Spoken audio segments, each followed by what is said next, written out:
Hello viewers, আসসালামু আলাইকুম। Engineer care take ভিডিওতে আপনাদের সবাইকে স্বাগত। আজকে আমি আপনাদের জন্য অটোক্যাডের বিভিন্ন সমস্যা নিয়ে আলোচনা করব এবং সেই সমস্যা সমাধান করার জন্য চেষ্টা করব। তো আপনি যদি আমার চ্যানেলে নতুন হয়ে থাকেন, অবশ্যই চ্যানেলটা সাবস্ক্রাইব করে আমার সঙ্গেই থাকবেন। আর যদি অলরেডি আপনি সাবস্ক্রাইব করে থাকেন, অবশ্যই আপনাদের অসংখ্য ধন্যবাদ। আর নতুন নতুন টিউটোরিয়াল এবং অনলাইন সম্পর্কে জানতে হলে অবশ্যই আমার সঙ্গে থাকুন। চলুন না কথা না বাড়িয়ে আমি সরাসরি কম্পিউটার উইন্ডোজে চলে যাই। অটোক্যাডে যে সমস্যাগুলো হয় একের পর এক আমি ধাপে ধাপে দেখাই যাব, আপনারা সবাই আমার সঙ্গে থাকুন। তো ফার্স্টে যখন আমরা কাজ করতে থাকি তখন আমরা এই ট্যাবটা আমরা এখানে ক্লিক করার পর একটার পর একটা ট্যাব আসতে থাকে, মানে একটার পর একটা ফাইল ওপেন করতে থাকি। কিন্তু এই ফাইলটা অনেক সময় কাজ করতে করতে দেখা যায় এই ফাইলটা মূলত থাকে না, চলে যায়। তো এই ফাইলটার চলে যায় মানে সে সমাধান করার জন্য প্রথমে আমাদের ভিউতে যাবে, ভিউ মোডে যেতে হবে। ভিউ ট্যাবটে যাওয়ার পর এই যে ফাইল অপশনটা আছে এখানে যখন ক্লিক করব তখন এরকম দেখা যায়, মানে ফাইল ট্যাবটা হাইড হয়ে যায়। এটাকে আবার যখন আমরা এই ফাইল অপশনে এই ফাইল মোড, কিন্তু এখানে এই ফাইল মোডটা যখন ক্লিক করব তখন আবার এটা চলে আসবে। অর্থাৎ এই ফাইল ট্যাবের হাইড আর ওপেন হওয়ার অপশন ভিউতে যাব আমরা, যাওয়ার পর ফাইল ওকে। আশা করি এই ফাইল নিয়ে আর কোনো সমস্যা থাকবে না। তারপর আর একটা সমস্যা দেখা দেন, যখন আমরা কাজ করি তখন কাজ করার ভিতরে দেখি আমরা এই full screen mode of on হয়ে যায়। এই ফুল স্ক্রিন মোড অফ হওয়ার জন্য আমরা কন্ট্রোল যখন 0 চাপি বা কাজ করতে করতে সময় যখন এই যে এই টুলগুলো আছে, বিভিন্ন টুল, এই সব টুলগুলো হাইট হয়ে যায়, মানে তো ফুল স্ক্রিন মোড হয়ে যায়। এটাকে সমাধান করার জন্য কন্ট্রোল 0 চাপ দিলে হাইট হবে এবং ওপেন হবে। অথবা আমরা এই যে নিচে মোড আছে এখানে এই যে কন্ট্রোল 0 অথবা এই অপশনটা ক্লিক করলেই অফ অন হবে। অতএব আপনারা এই ফাইল মোডটা এখন নিয়ে কোনো সমস্যা হবে না আশা করি। তারপরে আমাদের দেখা যাচ্ছে রিবনের সমস্যা, মানে এই যে ফাইল মোডটা আছে, এই যে এই টুলগুলো সম্পূর্ণ টুলগুলোটাকে বলা হয় রিবন। এই রিবনটা হাইট হয় আবার রেখে যেতে। এটাকে আবার সমাধান করার জন্য আমরা স্ক্রিনে লিখতে পারি, রিবন লিখতে পারি। রিবন লেখার পরে যে রিবন চলে আসছে এখানে তো রিবন আছে, অর্থাৎ এই রিবন ক্লোজ হয়ে যায়, এরকম নজরে থাকে না, এই অপশনটা ক্লোজ হয়ে যায়। কিন্তু তাই এটাকে সমাধান করার জন্য আবার রিবন লিখবো, রিবন এবং অন অফ, মানে রিবন ক্লোজ, এটা যখন ক্লোজ আছে অর্থাৎ আমরা রিবন লিখবো। রিবন লিখলে আবার চলে আসবে, কিন্তু আর যখন এটা হাইট হয়ে যায় তখন রিবন লিখলে চলে আসবে, আর এটাকে হাইট করার জন্য রিবন ক্লোজ লিখলে সমাধান হয়ে যায়। আর একটা জিনিসের সমস্যা হয় আপনাদের এই যে কমন বক্স, আমরা এটা যখন লিখি এটা অনেক সময় থাকে না, এটাও হাইট হয়ে যায়। এটাকে লিখতে এটা হাইট হয়ে যায় বলতে এরকম থাকে, কমন লাইন। এই কমন লাইনটা মূলত হাইট থাকে, এরকম হাইটে থাকে, মানে কমন লাইনটা আমরা খুঁজে পাই না, খুঁজে না পাওয়ার কারণে আবার কমন লিখবো, COMM কমন লাইন লিখলে চলে আসবে। আর কমন লাইন হাইট করলে কমন লাইন হাইট হয়ে যায়। অর্থাৎ এই কমন লাইন নিয়ে আর কোনো সমস্যা হবে না আশা করি। অথবা কন্ট্রোল 9 চাপলে কমন লাইন অন হবে এবং হাইট হয়ে যাবে। তারপর আমরা এই ভিউ মোডে যাই। ভিউ মোডে যে আমরা যখন এই অপশনটা পাই না, যখন আমরা 3D মোডে কাজ করব, 3D মোডে কাজ করার সময় আমরা এই অরবিট, জুম কমান্ডস এটা পাই না। এটা না পাওয়ার কারণে আমরা এই ভিউ মোডে যাব, যাওয়ার পরে যে নেভিগেশন টুলটা ক্লিক করলে দেখেন এটা চলে গেছে। কিন্তু আবার এটাকে যখন ক্লিক করব তখন এটা কিন্তু আবার হাইট হয়ে যাচ্ছে। তারপর আরেকটা জিনিস আছে, এই যে আমরা যখন এই যে টপ, লেফট, রাইট, মানে এটা পাই না মূলত। এটা মূলত এরকম হয়ে থাকে, আমাদের ফাংশনটা এলোমেলো হয়ে থাকে, নর্থ সাউথ থাকে না, ওয়েস্ট থাকে না। এই অপশনটা না থাকলে আমরা অবশ্যই যে ভিউ ক্লাব এটা ক্লিক করলে এটা আসবে যাবে। অর্থাৎ এটাকে আসার পর এটা ক্লিক করবেন, করার পর আপনারা যে মোডে আছেন সেটাকে সমাধান করার চেষ্টা করবেন আশা করি, বা 3D মোডে থাকলে 3D। তারপরে ইউসিএস আইকনটা আমাদের সমস্যা করতেছে। ইউসিএস আইকনটা আমরা এখানে ক্লিক করব, ক্লিক করার পর মাউসের মূলত মাউসের রাইট বাটন ক্লিক করব, লেফট বাটন ক্লিক করার পর রাইট বাটন ক্লিক করব, ক্লিক করার পর এই অপশনটা আসবে ইউসিএস আইকন। এখন এই টিক মার্কটা উঠিয়ে দেব। এই টিক মার্কটা উঠে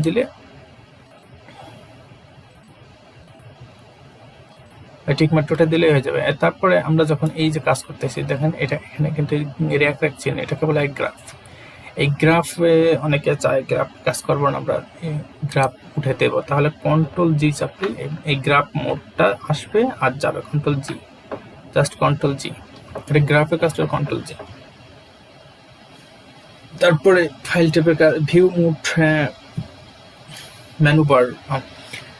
তারপর আমরা যখন কাজ করি এই যে আইকনটা 3D, এই যে কুটি আইকনটা, অর্থাৎ এই যে ড্রাফট এন্ড অ্যানোটেশন যে মোডটা, এই অপশনটা থাকে না। এটা কি কারণ থাকে না? যখন আমরা এই কুটি বাটনটা ক্লিক করব, ক্লিক করার পর আমরা এই যে ওয়ার স্পেস, এই ওয়ার স্পেস টিকটা যখন আমরা উঠে দিই তখন আমরা এই মোডটা থাকে না। এই মোডটা না থাকলে আমরা এই 2D ফাইলকে আমরা 3D তে কনভার্ট করতে পারি না, 3D তে নিতে পারি না, 3D তে কাজ করবো না। যখন প্ল্যান আঁকলাম, এই প্ল্যানটা এখন আমরা 2D প্ল্যান আঁকছেন, 3D তে কাজ করবো, কিন্তু আমরা 3D তে কিভাবে নিতে পারি না। কিন্তু আমাদের এই যে এখানে যে ওয়ার স্পেস মোডটা, এই ওয়ার স্পেস মোডটা অন করে দেওয়ার পর আমরা এই ড্রাফটিংটা পাবো। যখন এটা পাবো তখন আমরা 3D তে যখন ক্লিক করবো, তা আমাদের এই সফটওয়্যারটা 3D তে নিয়ে যাবে। আবার যখন আমরা 2D তে কাজ করবো, এখান থেকে এই ড্রাফটিং এটা নিলে আমরা আবার 2D তে এসে পারবো, মানে 2D তে কাজ করার জন্য। তা মূলত এইটা না থাকার কিন্তু এই ওয়্যার স্পেস এটাই মূল। তারপর আমরা যখন আমাদের ফাইল দরকার আছে, ইউনিট দরকার হবে, অনেক উপরে আরেকটা ইউনিট থাকে, সেটা আনার জন্য আমরা এই দেখেন এখানে হচ্ছে শো দ্য মেনু বার, এটাকে বলে শো দ্য মেনু বার। এই যে menu bar, file, edit, view, insert, format tool, draw, মানে অ্যাভেলেবেল টুলগুলো আনার জন্য এই মূলত এই মেনু, এই যে হাইড দ্য মেনু বার, এটা ক্লিক করবেন, আসবে যাবে এটাই হলো। তারপর আরেকটা সমস্যা দেখা দেয় আমাদের, এই পুরো সম্পূর্ণ টুলটা আমাদের এরকম হয়ে যায়। এটা ক্লিক যখন করব তখন আমাদের এরকম হয়ে যায়, মানে এই টুলগুলো সব ছোট হয়ে যায়, জুম হয়ে যায়। মূলত এটাকে আমরা ক্লিক করব, আবার এই মুটে চলে যাবে, আরেকটা ক্লিক করব, আবার এই মুটে চলে যাবে, আরেকটা ক্লিক করব, আমাদের পুরো সেই আগের প্রসেসিং এর সাথে 3-4টা কাজ করে এখানে ছোট আমরা এটা অপশন দিয়ে এই সমস্যাটা দেখা দেয়। তারপরে আরো কিছু কাজ, আর যেমন আমরা কিছু ড্র আঁকি এখানে, জাস্ট এখানে একটা ফাইল, এখানে স্পেস টিভি দিলে আবার আগের টুলে চলে যাব।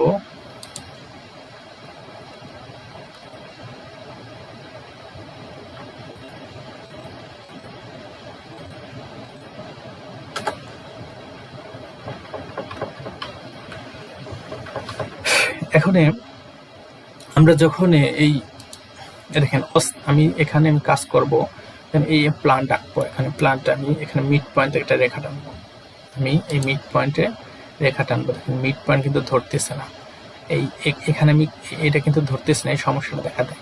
আমি এখান থেকে লাইনটা টানবো, কিন্তু এখানে কিন্তু ধরতেছে না। কি কারণ ধরতেছে না? আমাদের এই যে অস্নাপ যে মোড অপশন অথবা ফাংশন 3 F3 মোড চাপ দিলে অন অফ হবে, অথবা এখানে ক্লিক করবেন আপনার, এটা যখন এই বাটনটা অন আসবে তখন আমরা দেখেন যদি আমরা একটা লাইন টানি, এই যে এখানে একে ধরতেছি, এই পয়েন্টটা ধরতেছে, আমরা যেদিকে লাইন নিতে পারি ইচ্ছা মতন আর কি, এটা সমস্যা দেয়। অথবা এখন আরেকটা হচ্ছে মিড পয়েন্ট, এই মিড পয়েন্ট কিন্তু নাই, এখানে মিড পয়েন্ট ধরতেছে না, স্লাইড নিচ্ছে না, কিন্তু না এটা নিচ্ছে, কিন্তু মিড পয়েন্ট ধরতেছে না। মিড পয়েন্ট যখন ধরবে না তখন আমরা কিন্তু OS লিখবো, OS মানে অস্নাপ ফাংশনে লিখে ইন্টারফেস করবো, করার পর আমাদের এই ডায়াল বক্সটা আসবে। আসার পর আমরা এখানে এই যে মিড পয়েন্ট আছে এটা সিলেক্ট করে দেবো, আপনার যেটা লাগে, ড্র টুলস যে অপশনটা থাকে, অথবা সিলেক্ট অল দিয়ে আপনি জাস্ট ওকে করে দেবেন।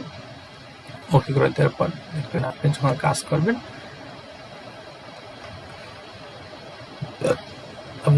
করবেন, এই দেখেন মিড পয়েন্ট ত্রিভুজে ধরছে, কিন্তু আপনি আবার স্পেস টিপ দিয়ে আপনি যেতে পারেন পূর্বে সে টুলে, প্লাস এই আপনার এটা হচ্ছে অস্নাপের কাজ। এখন আরেকটা জিনিস হচ্ছে যখন আমরা কিছু লিখি, দেখেন আমরা যা লিখি এখানে কমন বা লাইন লিখলাম, LINE লাইন লিখলাম, এটা কিন্তু এই যে এটা মূলত এই পিক পয়েন্ট এবং পিক বক্সের কাছে দেখা যাচ্ছে লাইন। অনেক সময় কিন্তু এটা থাকে না এখানে। এটা না থাকার কারণ হচ্ছে আপনার এই যে প্লাস ডট এবং ডাইনামিক ইনপুট, এটা কিন্তু বন্ধ থাকে। এটা অনেক সময় এটা থাকে না, এই বক্সের ভিতরে থাকে না। না থাকলে আমরা কাস্টমাইজে যাবো, কাস্টমাইজ যাওয়ার পর এই যেখানে অ্যাভেলেবেল টুল, যেই পয়েন্টটা নাই আপনার সেটা ক্লিক করবেন। ডাইনামিক যদি আমি উঠাই দিই তাহলে এখানে এই ডাইনামিক টুলটা পাবেন না। আবার যখন এটা ক্লিক করবো তখন এই ডাইনামিক টুলটা চলে আসছে। আপনার অ্যাভেলেবেল যেই টুলটার প্রয়োজন হয় আপনি সেই টুলটা এখানে উঠাতে পারেন। এই যে 2D অবজেক্ট স্ন্যাপ, যেটাকে ওই যে কাজ করার জন্য 2D অবজেক্ট ক্লিক করবেন চলে যাবে 2D, আবার এটা ক্লিক করবেন চলে আসবে। এখন ডাইনামিক ইনপুট যখন আমরা অন করব তখন এই যে মোডটা চলে আসছে। এই যে এখানে যখন এটা বন্ধ থাকবে, দেখেন যখন আমি বন্ধ করবেন তখন কিছু লিখতে গেলে কিন্তু জাস্ট কম এই বক্সে ক্লিক করতেছে কিন্তু, অর্থাৎ এই যে পিক বক্সের কাছাকাছি হচ্ছে না। যখন পিক বক্সের কাছাকাছি হবে না তখন আপনার ডাইনামিক এই অপশনটা কিন্তু বন্ধ আছে, খেয়াল করবেন। এটাকে আপনার অন যখন করে দিবেন তখন আপনার যখন কিছু লিখবেন তখন সব এই পিক বক্সের কাছাকাছি লেখাটা চলে আসবে। অর্থাৎ আপনি এই সমস্যাটা হতে পারেন। তারপর আরেকটা সমস্যা হয়, আরেকটা এই পিক বক্সটা অনেক সময় ছোট হয়ে যায়, বড় হয়ে যায়। এটা সমাধান করার জন্য মাউসের রাইট বাটন ক্লিক করবেন। রাইট বাটন ক্লিক করার পর অপশনে চলে যাবেন। অপশনে চলে যাওয়ার পর আপনার এরকম একটা ফাইল ওপেন হবে। ফাইল ওপেন হওয়ার পর আপনি সিলেকশনে যান। সিলেকশনে যা যখন এই যে পিক বক্স সাইজ আপনি বড় ছোট করবেন। অর্থাৎ যখন আপনি এটা বড় করে যখন দেখেন অ্যাপ্লাই করার পর ওকে দেওয়ার পর আপনার পিক বক্সটা কিন্তু অনেক বড় হয়ে গেছে। এই পিক বক্সটা কিন্তু অনেক বড় হয়ে গেছে। আবার অপশনে যান পর আবার সেকশনে যান, পিক বক্স আরো বড় করতে পারেন আপনি ইচ্ছা মতন সাইজ। দেখেন পিক বক্সটা আরো বড় হয়ে গেছে কিন্তু আপনি বাস পিক বক্সটা অনেক বড় হয়ে গেছে কিন্তু আপনি এটা ইচ্ছা মতন ছোট বড় করে নিতে পারেন। পিক বক্সটা একটু ছোট করে এখন পিক বক্সটা ছোট করে নিলাম।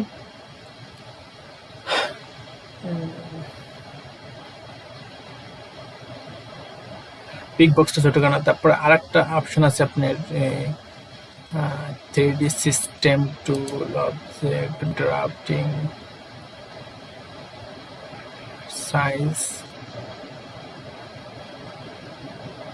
অপশন, ডিসপ্লেতে যখন আপনি এবং ক্রস সেকশন, এই দেখেন ক্রস সাইজটা আপনি যদি এটাকে বড় করে দেন আপনার এই যে পিক বক্সের উপরে যে লেখাটা ছিল সেটা বড় করে অ্যাপ্লাই করে দিলে আপনি এখন দেখেন এই দেখেন এটা কত বড় হয়ে গেছে।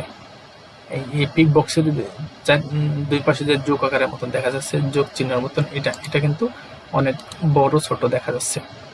ঠিক আছে, এটা হচ্ছে ক্রস হেয়ার সাইজ, এটা যেটা বলে ক্রস হেয়ার ইন সাইজ, যেটাকে বড় ছোট আপনি ইচ্ছা মতো আপনি করে নিতে পারেন।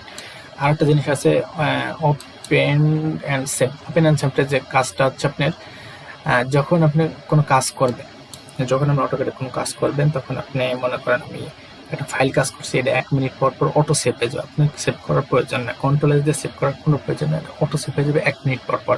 আপনি যদি 2 মিনিট দেন 2 মিনিট পর সেভ হয়ে যাবে। সেটা আপনার ইচ্ছা মতন 10 মিনিট দিলে 10 সেকেন্ড দিলে, এটা হচ্ছে মিনিট যেতেছে, অর্থাৎ আমি 1 মিনিট নিয়েছি, 1 মিনিট পর অটো সেভ হয়ে যাবে। এন দিয়ে অ্যাপ্লাই দিয়ে ওকে প্রেস করবেন, এটা কাজ হয়ে গেছে। আর হচ্ছে সিলেকশন টুল দিয়ে আমরা সিলেকশন করতে পারি দুইভাবে, এই একভাবে সিলেকশন করি আর একটা সিলেকশন করি হচ্ছে এই একভাবে সিলেকশন করি। এই সিলেকশনটা এটা হচ্ছে উইন্ডো সিলেকশন। এই উইন্ডো সিলেকশন করতে হলে আমাদের সম্পূর্ণ মানে এই রেখাটার ভিতরে যা আছে সেটা দেখেন। আমরা কিন্তু এটাকে দেখাই, আমরা যদি এতটুকু সিলেক্ট করি তাহলে ওই রেখার যে লাইনটা আছে ওই লাইনটা কিন্তু কাজ হবে। আমি অবশ্য একটা এটা দেখাই, দেখেন আমি যদি সিলেকশন করবো তখন কিন্তু এটা পুরোটা করতে হবে, পুরোটা না করলে কিন্তু হবে না। এটা উইন্ডো সিলেকশন বলা হয়, এটাকে ক্লিক করলাম, বাস এটা পুরোটা সিলেক্ট করলাম।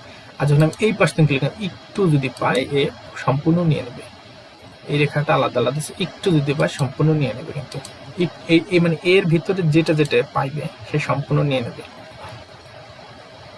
ঠিক আছে, এটা এটা ক্রস সেকশন বলা হয় যেটাকে। এটা হচ্ছে এই বাম পাশ থেকে বাম পাশ মানে এই বাম দিকে যেতে হবে, সেটা ক্রস সেকশন।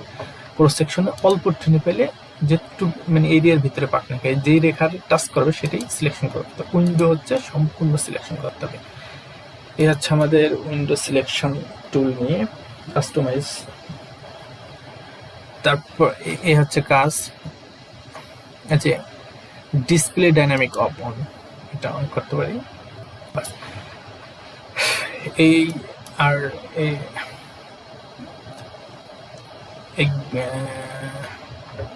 কন্ট্রোল জি প্রেস করলে গ্রাফ চলে যাবে, কন্ট্রোল এটা চলে আসবে। এটা আমরা আগে ফার্স্টে দেখাইছি অবশ্য। তারপরে আর কি আছে, ও ধরেন আরেকটা আমি এই রেখাটা ধরেন আরেকটা সমস্যার সম্মুখীন হই আমরা। এই লেখাগুলো আমরা ড্রয়িং করলাম, করার পর আমি এটা খুঁজে পাচ্ছি না, অনেক দূরে চলে গেছে, অনেক দূরে চলে গেছে। আমি এখন এই রেখাটা খুঁজে পাচ্ছি না, না পেলে কি আমরা মাউসের যে চাকাটা দিয়ে আমরা ঘুরাই, যেটা ডাইনে বা উপরে নিচে নেই, সেটাকে ডাবল ক্লিক করবেন। ডাবল ক্লিক করার পরে সামনে চলে আসবে। অথবা যদি আপনাকে এটাকে দূরে ঘুরে নেন, দেখেন আপনি চিনতেছেন না, তাহলে কি করবেন, জেড এন্টার এন্টার ক্লিক করার পরে এইটা আপনি যত দূরে থাকবে এটা আপনার সামনে চলে আসবে। তবে আর একটা কাজ করি, যখন আমরা একটা লাইন রেখাটা নিই, এই এটা কিন্তু এটা হচ্ছে ভূমি বরাবর আছে, আর এটা হচ্ছে আপনার এক্স ওয়াই বরাবর, অর্থাৎ লম্ব ভূমি এরকম রেখা। এই দিক টানলাম, এদিকে টানলাম, এদিকে টানলাম, এর মতন যাবে উপরে, মানে সোজা, অর্থাৎ 90 ডিগ্রি কোণে সৃষ্টি হবে আর কি। আর যখন আমরা ফাংশন 8 ক্লিক করব, তখন এটা বৃত্তাকারে তৈরি হচ্ছে, কিন্তু আপনি ইচ্ছা মতন ঘুরাতে পারতেছেন যেদিকে মন চায় সেদিকে। এটা কিন্তু ফাংশন 8 এর কাজ, এটা ফাংশন 8 এর কাজ। তাই এটা সমস্যা হয়, যেটা আপনি ইচ্ছা মতন ঘুরাতে পারতেছেন। এটা সমস্যা অনেকে জানে না যারা, তাদের জন্য আর কি। বাস আবার ফাংশন 8 ক্লিক করবেন, তখন এটা আবার সরল রেখা যাবে, কিন্তু এটা সোজা যাবে 90 ডিগ্রি। এই সমস্যা হয়। আর একটা জিনিস হচ্ছে, ধরেন আমি এখানে একটা আঁকলাম, এটাকে আমি মান দেই পিক পয়েন্ট, এটা কিন্তু খুব ছোট, মানে দূর থেকে দেখা যাচ্ছে না। যেহেতু এটা দেখা যাচ্ছে না, তাহলে এটা আমাদের এই এবং ফরম্যাটে যাব। ফরম্যাট টুলে যাওয়ার পর ডাইনামিক সিস্টেম টুলে যাব, অথবা ডাইনামিক, ঠিক আছে, DIM লিখে আপনি ইন্টারফেস করলে চলে আসবে। আসার পর মডিফাইতে চলে যাব। মডিফাই চলে যাওয়ার পর আমরা